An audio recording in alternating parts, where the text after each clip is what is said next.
What's up, y'all? It's your girl Chey Vlogs, and I am back with another video. And if you are new here, just want to say hey, thank you guys for hitting that subscribe button. Make sure you guys hit that thumbs up, and of course turn on that post notification bell so you can be notified the next time I post or go live. And if you are a returning subscriber, welcome back. Okay, so today's video, I want to give a brief story time of how I basically started my life over when I quit my job and decided to move abroad.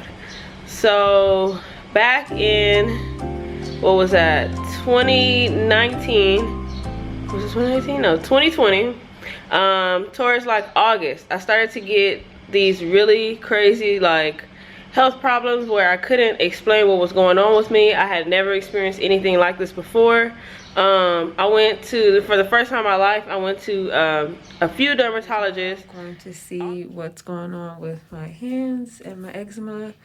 They just took all my vitals and alright guys, so I got my smoothie together. So I got some dandelion root, some kale, some cherries that are already pitted. I got some plums in there, some red crisp apples. I think they're pink crisp apples.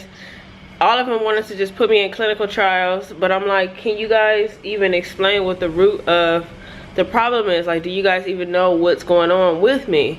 And so it was very hard to find a African-American dermatologist in LA that wasn't like, you know, gonna cost me $1 million, because at this time I still was living paycheck to paycheck.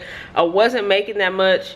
I was making a decent amount, but my rent was so high, my car note, my insurance, everything was just expensive. Okay, so I really couldn't afford to get like a $2,000 bill from a dermatologist. I was going to the doctor, they had me taking all this stuff, rubbing on all this stuff, and it just was not getting better. Okay, so my sinus had got really bad as well. So I'm like, dang, like, is my body shutting down?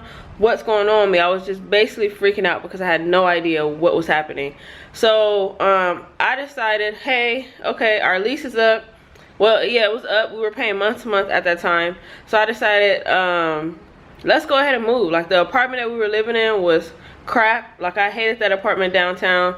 It was better than our last apartment, but in a sense, it was like almost like neck and neck. Okay, so I was like, let's go ahead and let's try to move out of here, because this property management, I was literally on the board, like the fence about suing them. Okay, they suck. They didn't want to fix anything. We literally couldn't flush our toilet. Our roof in the bathroom was raining, so I had to literally, every time the people upstairs took a bath or a shower, I don't know what it was, I'm gonna say it was a bath. Every time they took a bath, water just came pouring in our ceiling. It was unlivable conditions. Just unlivable conditions. Okay, so I'm like, let's go ahead and move. So we decide, let's go look at Vegas. Okay, I'm like, I don't want to be in LA anymore. I'm kind of sick of LA. So we start looking for apartments to Vegas. I only had 2 days off, which was Saturday and Sunday.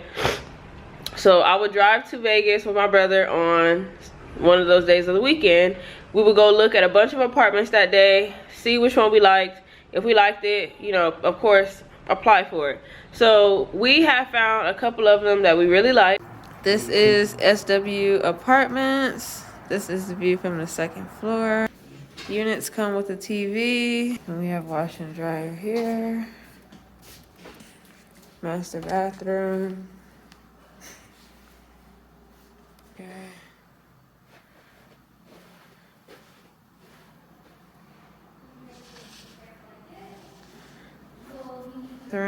Bedroom.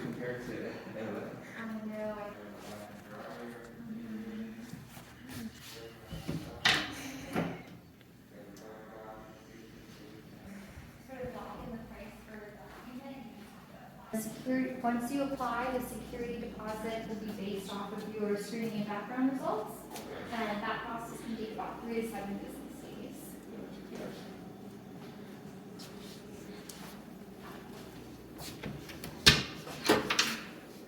We are open every big night to They had like a couple of dog parks there. So I'm like, oh, this is perfect. Like, this is perfect for me and Eddie. It had enough space for both of us. We'll both be able to get a room. You know, just really nice. Everything was really nice. The trash situation was like valet trash, so I was like, ooh, we upgraded. we put the application in. We got approved for the apartment, and this is around the end of January time, like January. No, the middle of January. Okay, so we were waiting. They were like, we're gonna call you, we're getting your lease set up, we're gonna call you within a week to have you sign the papers and then go ahead and put your initial deposit down. So I'm like, okay, cool. So I'm at work every day, like checking my phone, checking my email, checking my phone. A week goes by. I'm like, okay, Eddie, they haven't called us. Let me go ahead and reach out to them. Maybe they, you know, are busy or they got caught up, or I don't know. Just let me go ahead and reach out to them. So I go ahead and call them. They're like, yeah, we're working on it. We see that, you know, you guys got approved, blah, blah, blah. I'll send it over within the week. The next week goes by, and I'm like constantly checking my email because I want to get out of this apartment, you know what I mean? So slowly but surely, like, starting to pack stuff, pack up a couple of things, because I'm like, I'm ready to go, you know what I mean? I'm ready to go. So when they say sign this lease, put this deposit money down, I just want to dart, you know what I mean? I want to go, I want to leave this place, like I'm done, you know what I mean? So I'm like, I need to know when our lease is gonna come through so that I can start cutting off bills and all that stuff. So fast forward, it was like maybe 3 weeks had went by and we still hadn't got our lease from the people in Vegas. So at that point, Eddie brought to me the idea that maybe we should just not do that, and maybe we should just move straight to Africa. So our initial plan was to move either to Vegas or to Atlanta, Georgia for 1 year, and then save up and then move to Africa. So when he brought it to me, at that point, I was just completely thrown off, because I'm like, we're literally about to get our apartment. Let's go stay here for a while. Let's save, you know, money and stuff like that. I can still work with the same job out here, or I could get a different one. And I wanted to get a different one because that job, there was a lot of racial issues that I didn't like. I was already mentally over it. I never went out to any events they invited me to. I never hung out with anybody. Like, you know, I just never did that. They tried to get me out almost every week. They wanted to know so much of what I was doing. I never told them. So then they started to watch my YouTube channel from our car, and then started to bring up stuff that they saw on my YouTube channel, like, oh, I saw you went to, you know, a race this week, like, where was that? Oh, I want to go, and stuff like that. And I would just pretend like, oh, they move around every week, blah, blah, blah. Like, I didn't know I was clueless, you know? So he proposed the idea of moving to Africa. So I'm like, get out of here, like, shut up with that, you know what I mean? Like, we had our plan, blah, blah, blah. So at this point, I'm done talking to him. I just want him to leave me alone, because I'm like, now he's talking foolish. We already know what we're supposed to do. We're supposed to stick to the plan, save for a year and things like that. So he's like, no, let's just move, let's just do it, you know? Like, I have a feeling like something's not right with this Vegas apartment, and if we don't go now, with everything that's going on, we're gonna get stuck in some nonsense. So I'm like, all right, whatever, you know. But at the same time, I'm listening to him, I'm taking it in. A day or two later, I ended up coming to him like, you're right. I think that would be a good idea for us to just go ahead and do it now. It is getting really crazy. I'm sick of these mask mandates and all these kind of crazy stuff. So I'm like, okay, let's just do it. So I'm like, let's do it. You know what I mean? What do I have to lose? I came from basically nothing. So I'm like, what do I have to lose? You know, if anything goes wrong, I can just come back. It's nothing but a flight away. So we ended up doing a bunch of research and watching a bunch of videos and stuff like that, basically planning out the move. And I'm like, okay, let's set a date and let's do it, you know. So I'm like, let's do it before I turn 25. Let's just go, let's just do it. So we set the date of February 23rd, 2021. Now, like I just said, this was like the middle of January that we decided to do this. So we didn't have like years that we have been planning this. Like, it was literally 2 months, you know what I mean? Literally 2 months. So I'm like, okay, it was probably like the second week of January all this went down. So I'm like, all right, cool, let's do it, you know. And when I plan, I like to plan because I don't like error. Like, I'm scared of, you know, things going wrong. I'm scared of chaos. So I like to plan everything and basically over plan it. So we go ahead, we start planning things. We set the date for February 23rd. We buy our tickets. I started calling the bill places, you know, to shut off things on the 21st of February so we can be out. And then I'm like telling my mom, like, hey, is it okay if we stay for you for like with you for like 2 or 3 days at the end of the month, right? So she didn't know why. I'm just like, we just moving to another apartment. So in her head, we were moving to Vegas, you know. And so we didn't decide to tell anyone until like 2 weeks or less than 2 weeks, probably, maybe 2 weeks before we even left, because we didn't want anybody's opinion going into what we had going on. We knew we were gonna do it on our own anyway, so it wasn't like anybody was gonna help us.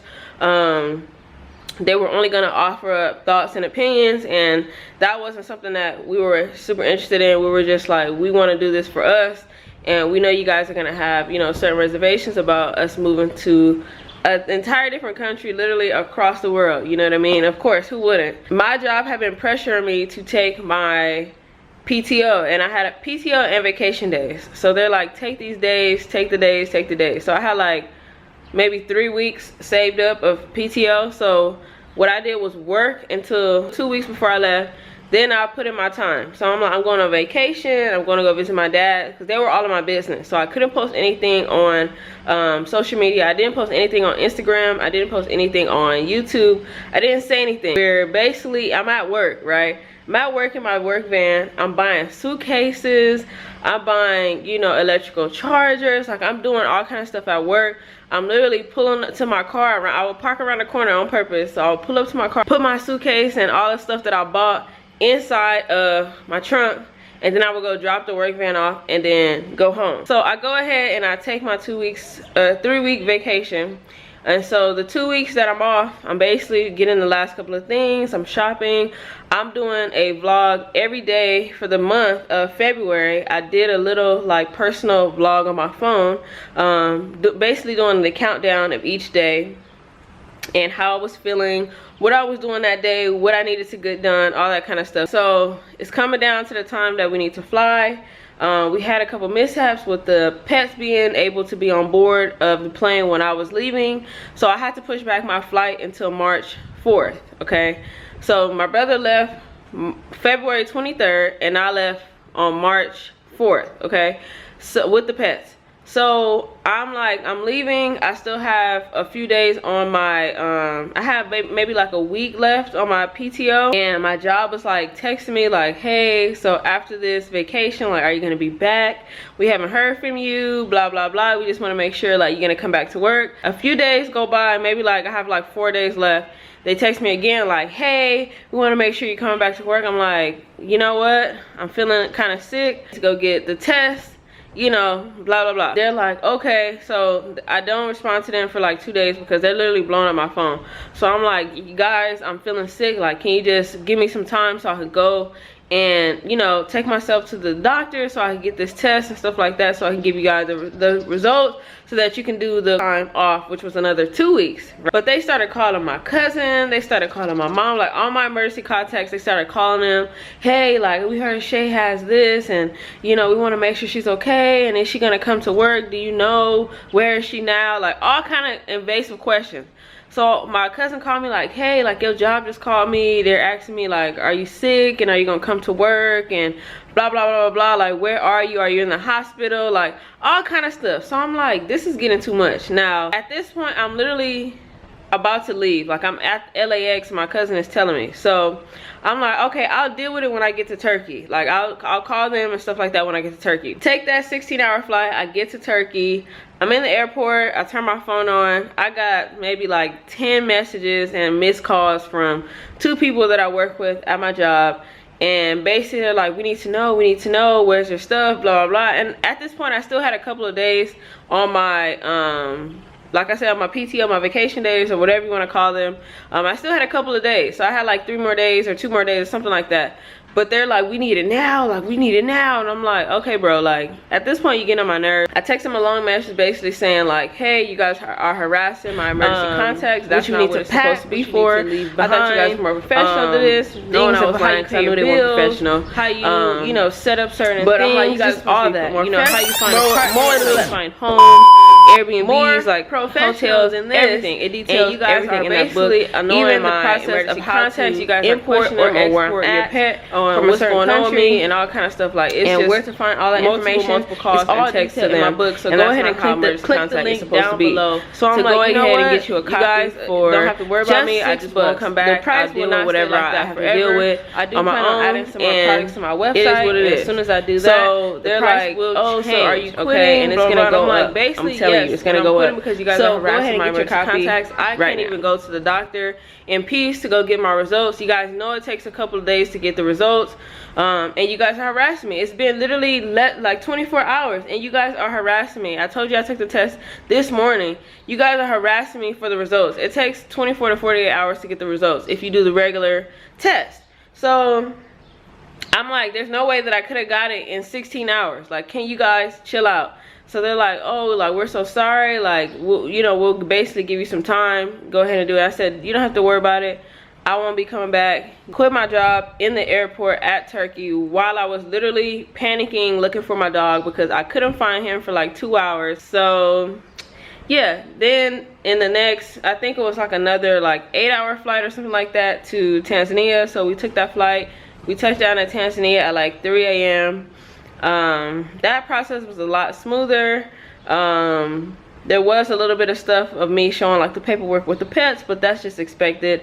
And all that I detail like every part of the trip that I experienced that I wish I could have done better, or I wish I would have knew more about, that I ended up getting caught up with during the process. I detail all of that in my book. So all the details that go along with this trip, me wishing I knew things that I didn't know beforehand, me packing certain things and forgetting certain things.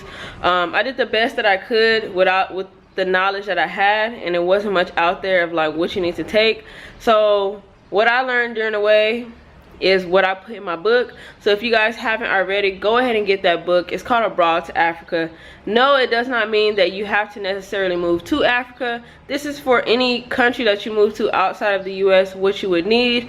So yeah guys, that is basically my story of how I changed my life. I quit my job in the airport in Turkey and I decided to move to Africa. Tanzania was my first country, and now I'm actually residing in Egypt. For those who don't know, I encourage everyone to get out there and travel. But it's been nice talking to you guys. I hope to see you in the next video. Be sure you guys hit that thumbs up, hit that subscribe button, and don't forget to turn on your post notification bell so you can be notified the next time I post or go live.